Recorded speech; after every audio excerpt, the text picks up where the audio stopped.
Jadi Hasto keliru besar kalau mengatakan bahwa tidak ingat SBY, tidak ingat sejarah, lupa dengan sejarah. Karena SBY nggak buat itu sebenarnya. Jadi itu melalui permohonan. Oke, itu satu statement saya. Nah, karena itu kalau kita misalnya ingin memilih sistem pemilu ini adalah variabel yang dinamis. Karena dia variabel dinamis, tidak boleh dia di-lock oleh Mahkamah Konstitusi. Coba bayangkan, kalau MK mengatakan bahwa yang konstitusional itu adalah tertutup, kemudian yang tidak konstitusional itu adalah yang terbuka, wah gawat nanti. Artinya ke depan, for the future, kita nggak bisa lagi mengubah sistem pemilu. Dengan sistem pemilu, kita ingin perkuat apanya?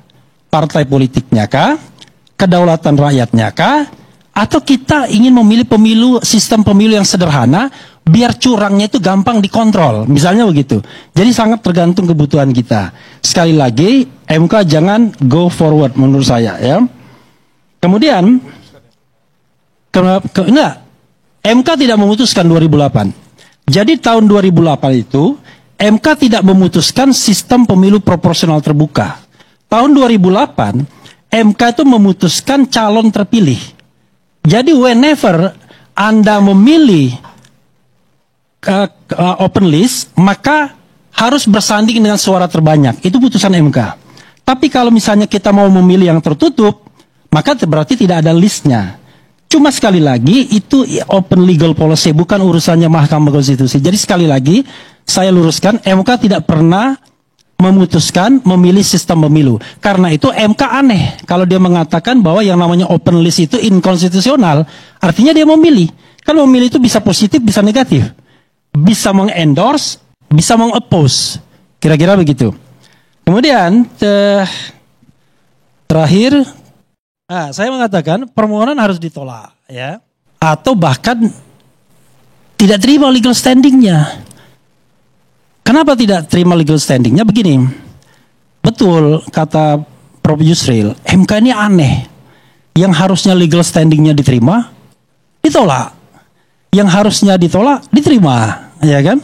Demikian juga permohonan, yang harusnya bukan dia proses, diproses. Yang harusnya dia putuskan menang, dia kalahkan dan lain sebagainya. Sebagai contoh misalnya paling gampang adalah, bagaimana mungkin Partai Umat misalnya tidak diterima legal standingnya ketika mengajukan presidential threshold. Padahal udah jelas kan dia dirugikan. Kan secara potensial dia pasti dirugikan. Oke, tapi itu masa lalu. Saya mengatakan MK itu ada dua rezim kalau soal bicara tentang legal standing. Rezim kendor sama rezim ketat. Dua rezim ini suka-sukanya MK. Kalau dia mau nolak permohonan, dia pakai rezim ketat. Kalau dia mau kabulkan permohonan, dia pakai rezim kendor. Sebagai contoh ya, ada seorang warga Muara Karang mempermasalahkan masa jabatan ketua Mahkamah Konstitusi dan Hakim Konstitusi. Diterima legal standingnya. Apa urusan dengan warga Muara Karang tersebut? Sementara Gatot Nurmantio yang pengen jadi calon presiden mengajukan presidensial threshold, ditolak. Yusril Iza Mahendra mengajukan juga, ditolak juga. Aneh kan? Jadi warga Muara Karang itu lebih berharga dibandingkan Yusril Iza Mahendra dan Gatot Nurmantio.